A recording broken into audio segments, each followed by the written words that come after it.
Igbo bụ Igbo ndị ọma ndewonu ekelekwa m unu ndụ mmiri ndụ azụ oge ruola maka akụkọ ụwa nke si n'Enyimba TV Aba abịara gị na nke taa bụ Friday abalị 19 n'ọnwa asaa afọ 2024 ma bụrụkwa ahịa afọ n'ala Igbo. Na mmalite gere isi akụkọ ndị gbara ọkpụrụkpụ n'akụkọ anyị taa. Ndị bi n'ogbe okporo ama Ụmụatako nakwa Oriakụ etiela mkpu akwa arịrị gbasara ọnọdụ ndakpọ nke okporo ụzọ ha nọ na ya. Ụlọ nzukọ nnọchiteanya na-arịọ arịrịọ ka ghara inwe njegharị iwu ọbụla megide gọọmenti dịka ha nabatara iji 50% gbubie ụgwọ ọnwa ha. Ọchịchị etiti na otu jikọrọ ndị ọrụ ekwekọrịtala ugbu a na ụgwọ ọnwa opekata mpe ga-abụzi Naira 70. Akụkọ ndị a na ndị ọzọ ka m ga-ewetara gị n'aka ngwa ngwa ọka akụkọ bụ m Ezinne Mmadụ. Chezie ntị gị ka ị gere akụkọ ndị a n'uju. Akụrụngwa nke okporo ụzọ bụ akụkụ dị mkpa nke mmepe na-akwalite uto akụnụba, nchebe ọhaneze nakwa mbugo nke obibi ndụ na nke ụfọdụ okporo ama ndị nọ na obodo abụọ mepere emepe bụkwa ndị ka nwere gbalụ ha na ihe ịma aka nke okporo ụzọ ọjọọ ka na-alụ ndị a na-adịghị elebara anya otu dị mma. N'ozi a nke onye ntaakụkọ anyị bụ Esther Chima gbara ndị bi na okporo ama Ụmụatako nakwa Oriakụ ajụjụ ọnụ ndị kwara arịrị metụta ọjọọ nakwa oke idei mmiri nke okporo ụzọ ọjọọ butere nke na-achọ ịchụpụ ha n'ụlọ ha n'otu ka ọ dị ugbu a. Ha kọwakwara na onye gọvanọ steeti a bikwa n'ogbe ahụ niile okporo ụzọ ahụ anya ka oke idei jupụtara na ya. Ị ga-aghọta ụdị ọnọdụ nhụsianya ndị bi n'ogbe ahụ nọ na ya.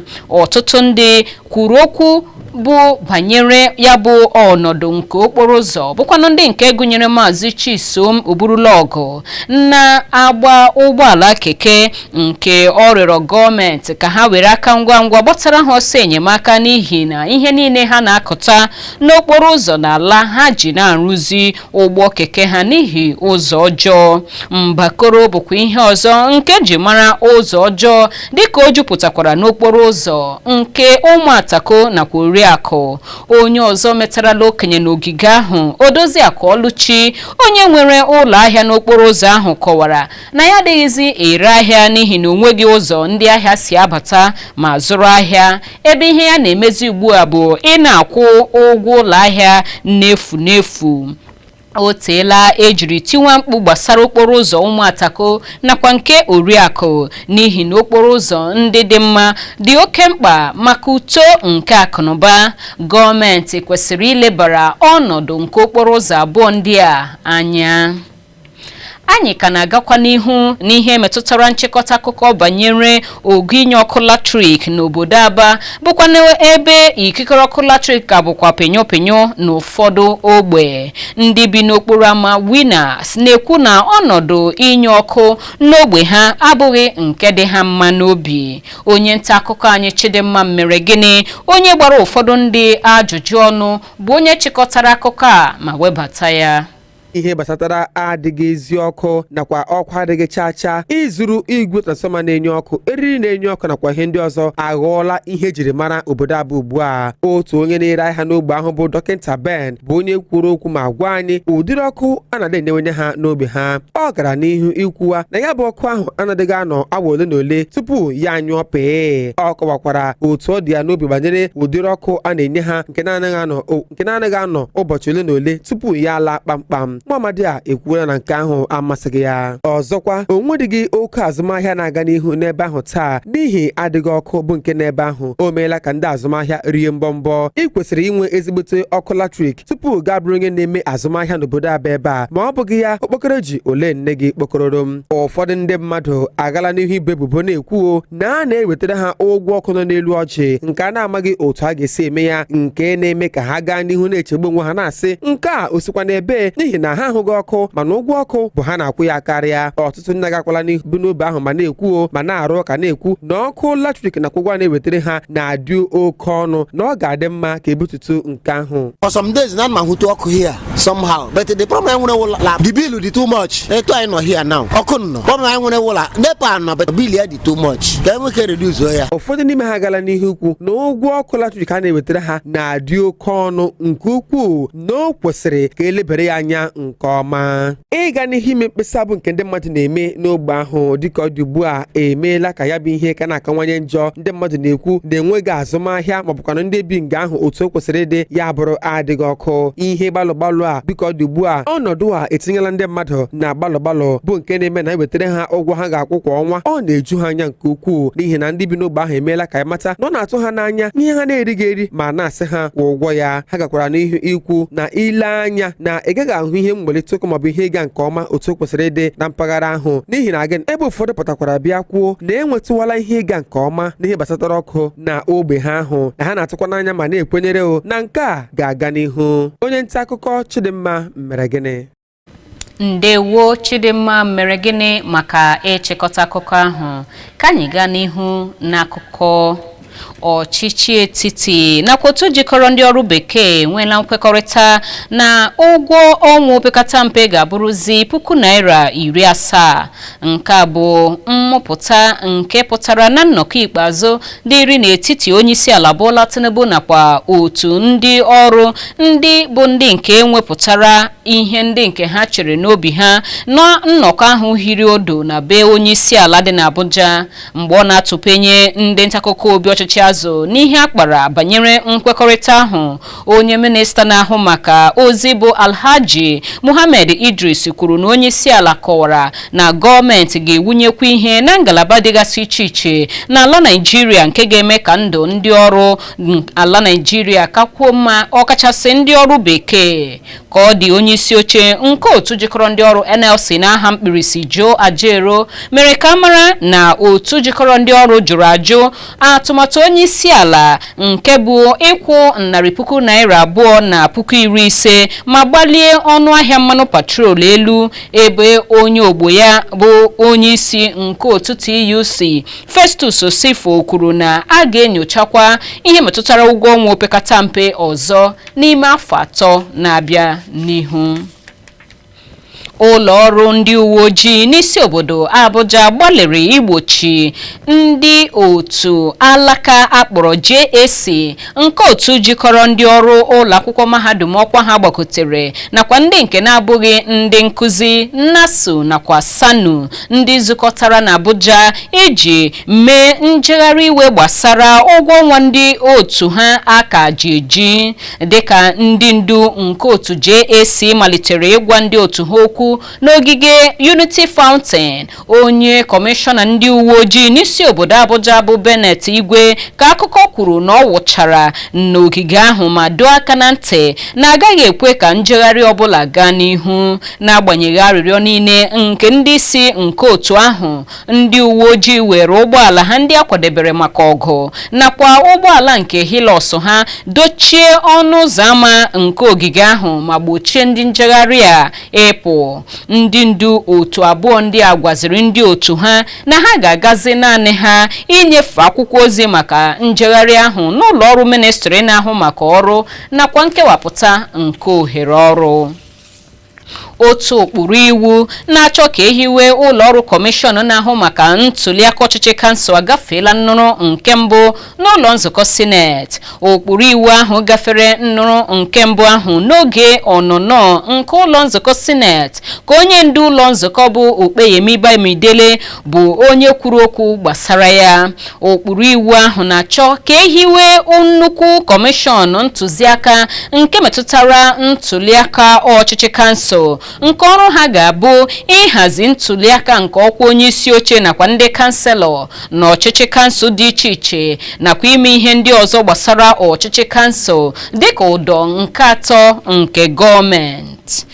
otu ụkpụrụ na-achọ ka ehiwe ụlọ ọrụ kọmishọn mmepe mpaghara South South ka ụlọ nzukọ sineti weturula ugbu a. Ụkpụrụ iwu ahụ nke onye kwadoro ya bụ omeiwu Asokwo Ekpenyong na-anọchite anya mpaghara Cross River South dara ada ịgafe nnụrụ nke mbụ mgbe ndị omeiwu n'otu jụrụ inye ụkpụrụ iwu ahụ nkwado ha. N'oge arụmụka, ndị omeiwu rụrụ ụka gbasara izi ezi nke ihiwe ọtụtụ ngalaba ọrụ ọkachasị ọnọdụ nke nwere dịka enwekwara ụlọ ọrụ kọmishọn nke Niger Delta na mbụ mgbe oge inye nkwado olu onye ụlọ nzukọ kewasịrị akụkụ nke kpatara mwetu nke ụkpụrụ iwu ahụ ebe nnụrụ ọzọ maka ya bụ ụkpụrụ iwu agaghịzi adị mkpa.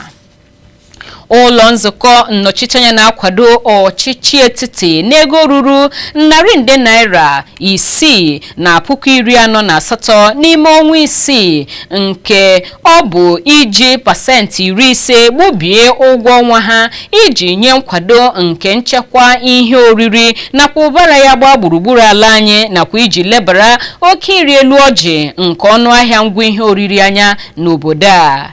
Mkpebi a sochiri nnabata mkpọtụ uche nke omeiwu onye aha ya bụ Honorable Ibrahim Ishaka welitere n'oge ọnọnọ nke ụlọ nzukọ ahụ na Abuja. Mkpọtụ uche ahụ bụ arịrịọ nke a na-arịọ ndị niile iwe ji na-achọ ịbagide njegharị iwe ka ha meghachi mma ha n'ọbọ ma kwe ka udo chie eze, zere ọgba aghara ma chọọ ụzọ ndị a ga-eji nwee mkpakọrịta ụka ha na gọọmenti nke ga-arụpụtara ha ezi ihe. Na ntụnye ya nyere mkpọtụ uche ahụ, osote ọnụ na-ekwuru ụlọ nzukọ bụ Benjamin Kalu tọgbọrọ ndị omeiwu ibe ya ihe metụtara ya bụ ụkpụrụ nke ịkwado ọchịchị etiti site n'iji pasentị 50 gbubie ụgwọ ọnwa ha si otu ahụ mee ya ruo ọnwa isii bụkwanụ nke ndị omeiwu jiri otu olu ma kwado. Ụlọ nzukọ nnọchiteanya ekpebiela ihiwe otu kọmitii ọtawa ike iji nyochaa ebubo ịkpa nkata ọjọọ nke a na-ebu ụlọ ọrụ mmanụ mba ụwa IOC n'aha mkpirisi megide ebe nshipụta mmanụ Dangote. Mkpebi a sochiri mkpọtụ uche nke mkpa ọ dị maka ọdịmma ndị ọhaneze nke onye ndu nke ndị ka n'ọnụọgụgụ n'ụlọ nzukọ bụ Kingsley Chinda welitere si otu pati PDP steeti Rivers. Otu kọmitii ahụ a na-ehiwebeghị ga-eleba akwụkwọ anya n'ọdịda nke ụlọ ọrụ NNPCL dara n'inweta aka oke pasentị 20 n'ụlọ ọrụ nshipụta mmanụ Dangote. Otu kọmitii ahụ ga-enyefe ihe ndekọ ha n'ụlọ nzukọ ahụ n'ime izu 4 na-abịa n'ihu. Maazị Chinda kwupụtara na nkata ahụ na-akụda ihe omume nke ụlọ ọrụ nshipụta mmanụ ahụ ala nke na-agbalịkwanụ iru ihe a tụrụ ya n'anya n'aka. Onye minista na-ahụ maka mmụta Tahir Mamman akwadola ka otu bọọdụ na-ahazi mbanye ụlọ akwụkwọ dị elu JAMB nakwa ụlọ akwụkwọ mahadum nnabata ụmụ akwụkwọ site n'afọ 16 n'ụlọ akwụkwọ mahadum niile. Nke a sochiri ọjụjụ nke ndị isi ụlọ akwụkwọ mahadum ha jụrụ nakwa arịrịọ ha rịọrọ n'ọgbakọ ụkpụrụ iwu nke ịbanye ụlọ akwụkwọ mahadum nke otu bọọdụ JAMB haziri na Abuja. Onye minista ahụ nọrọ na mmalite okwu ya nye ụlọ akwụkwọ ndị dị elu ntụziaka ka ha ghara ịnabata ụmụ akwụkwọ na-erubeghị afọ 18 n'ụlọ akwụkwọ. Okwu onye minista mere ka ndị na-ege ntị malite ịtamu dara ụda nke ọtụtụ n'ime ndị mere ya bụ ndị isi ụlọ akwụkwọ dị elu, ndị rejistra nakwa ndị ọrụ nnabata ụmụ akwụkwọ. Mana onye minista kọwara na ihe a na-ekwu okwu ya bụ okwu metụtara ụkpụrụ na iwu nke ala Naịjirịa, ma gbakwunye na okwu ya abụghị ihe ka mkpa, kama nke ka mkpa bụ imezu nakwa irube isi n'ụkpụrụ nke iwu ala Nigeria. osote gọvanọ steeti Edo n'oge gara aga Philip Shaibu nakwa onye ji aha otu pati All Progressive Congress APC azọkwa gọvanọ na steeti Edo bụ Monday Okpebolo si na nta laa dịka ha gbanahụrụ ọnwụ mgbe a wakporo ụgbọala ha kwụ n'ọgbara n'obodo Benin site n'aka ndị a na-enyo na ha bụ ndị ọkpa egbe. Ihe mberede ahụ mere na nso ọdụ ụgbọelu Benin n'obere oge ka ndị ndọrọndọrọ ọchịchị abụọ ndị a wụchara ma bụrụ ndị nkwado ha jiri obi ụtọ were nabata. Anya ndị hụrụ ka o siri mee gwara ụlọ ọrụ Enyimba TV na ụgbọala ndị ndọrọndọrọ ọchịchị ndị akwụ n'ọgbara ka a wakporo n'ọnụ ụzọ ámá ọdụ ụgbọelu ahụ mgbe ụfọdụ ndị ọkpa egbe nọ n'ụgbọala Sienna malitere ịgba ha egbe aghara ka ọ dị onye isi oche nke otu pati APC na steeti Edo Jarrett Tenebe na-ata gọọmenti steeti Edo tinyekwara onye gọvanọ ya ụta ịbụ ndị na-akwado ọnọdụ nke ahụ erughị ala na-achọ iselite isi ugbu a na steeti Edo. Ka ọ dị ụlọ ọrụ ndị uwe ojii na steeti Edo ekwuola na otu onye uwe ojii aha ya bụ Ọnụakwụ nke na-eso onye ji aha otu pati All Progressive Congress APC azọkwa na steeti ahụ ka a gbagburu na nkwarịta mgbọ nke dịrị n'etiti ndị ogbu mmadụ nakwa ndị ọrụ nchekwa na-eso onye ji aha otu pati APC azọkwa nakwa osote gọvanọ steeti Edo n'oge gara aga bụ Philip Shaibu. N'aka nke ha gọọmenti steeti Edo na-akatọ ụdị mmebisi ngwongwo na steeti ahụ nke ndị na-akpa agwa ọjọọ bụ ndị akpa obi na-arụrụ osote gọvanọ n'oge gara aga bụ Philip Shaibu ọrụ na ngosipụta nke itinye nchabi ikpe nke iweghachi ya n'oche n'ọrụ. Otu onye enyemaka gọvanọ Obasaki Crusoe Osage n'otu ihe omume telivishọn ajụjụ ọnụ ọ gara elebara anya kwuru na a ga-eme nnyocha banyere ọnọdụ ahụ ebe a ga-ekpe ndị niile ikpe mara ikpe ma nye ha ntaramahụhụ kwesịrị ha. Ụlọ ikpe mkpegharị dị n'Abuja akwadola nhọpụtagharị nke Daoye Diruri dịka onye gọvanọ steeti Bayelsa. Otu panel mmadụ atọ ndị ọkaikpe nke onye isi ha bụ James Abundanga jikọtara aka ọnụ chabie ikpe gbasara akwụkwọ ikpe nke Timiprie Silva nakwa otu pati ya bụ APC mere ma si otu ahụ kwuo na ya bụ Timiprie Silva nakwa otu pati ya APC ga-akwụ ụgwọ ruru N1,500. Ndị ọkaiwu nke ndị gbara akwụkwọ nakwa ndị agbara akwụkwọ mbụ Sylvester Elewa nakwa Chris Uche kwupụtachakwara uche obi ha nyere ndị ntaakụkọ nọ n'ogige ụlọikpe. Ọ ka bụkwa n'oge akụkọ ụwa si n'Enyimba TV Aba na-abịara gị ka ị na-ege ntị. Akụkọ ndị ọzọ m ji n'aka ga-abịara gị ngwa ngwa m lọtaghachiri nọsi ike maka na m onwe m na-alọtaghachi.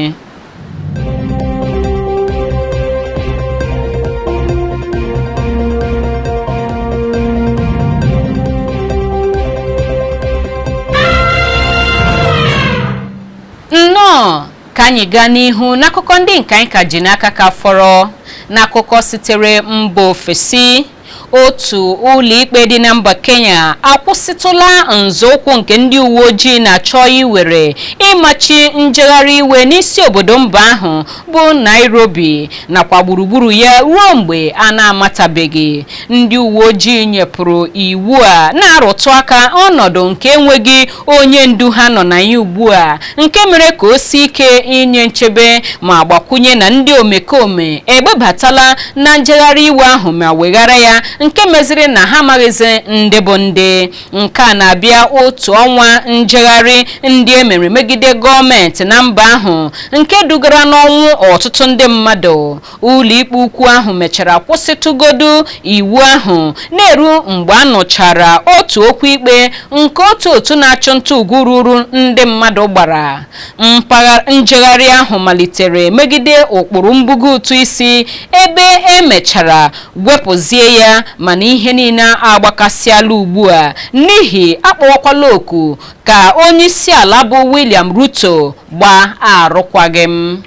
N'akụkọ akụnụba, ụlọakụ ndị enwere n'ala anyị Naịjirịa nọ n'ihe ize ndụ nke ndalata uru n'isi ego ha dịka ọchịchị etiti na-eme atụmatụ ugbu a ịnara ha ihe dịka pasentị 50 nke uru ha ritere n'ahịa mgbanwerịta forest niile nke ha nwetara n'afọ gara aga bụ 2023. Onye isi ala Bola Tinubu agwala ndị omeiwu ka ejiri ihe ruru $600 nakwa ọma abụọ welie usoro mkpata na mmefu nke afọ 2024 nke ga-eme ka usoro mkpata na mmefu ruzie $1,034 na ụma itoolu na-abụghịzi $1,028 na ụma asaa ọnọbụ na mbụ, ebe o nwere atụmatụ nke ịnaratụ ụlọakụ dị iche iche uru ha na-erite yọm n'ahịa forest. N'afọ gara aga ụlọakụ ala anyị dị 8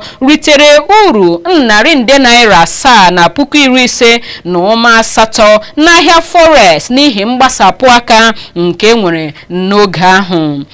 Ihe ụtụ a na-amakwasị n'isi ụlọakụ pụtara ugbu a bụ na ha ga-eche ibu nke ụtụ isi gbapụtara ihe ihu ugbu a.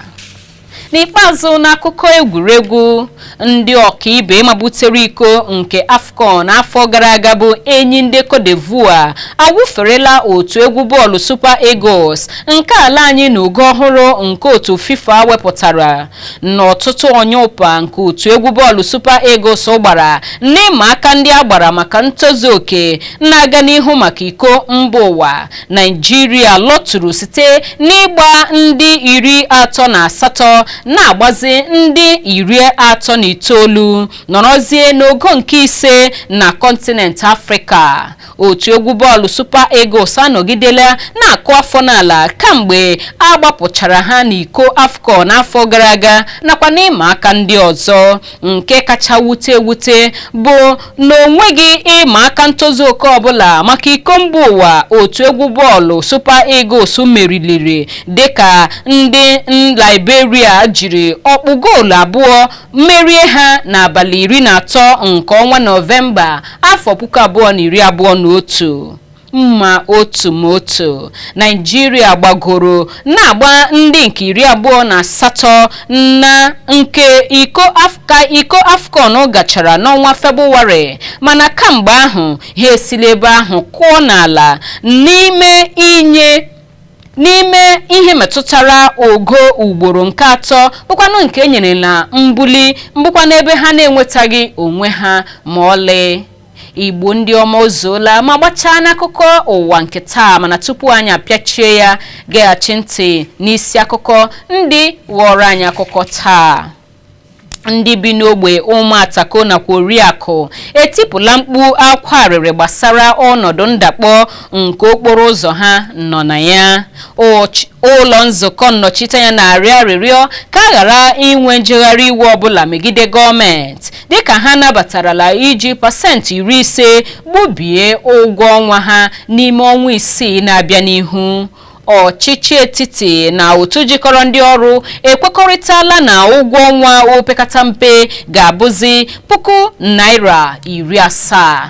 Ekele m gị onye maka ị na ebe ahụ kirie ma gee akụkọ ụwa nke taa. Chebirikwa anyị mgbe ọzọ anyị ga-ewetara gị akụkọ ụwa tutu ruo mgbe ahụ. Abụ m Ezinne Mmadụ na-ekele gị maka ime nke a. Kachi bọnụ.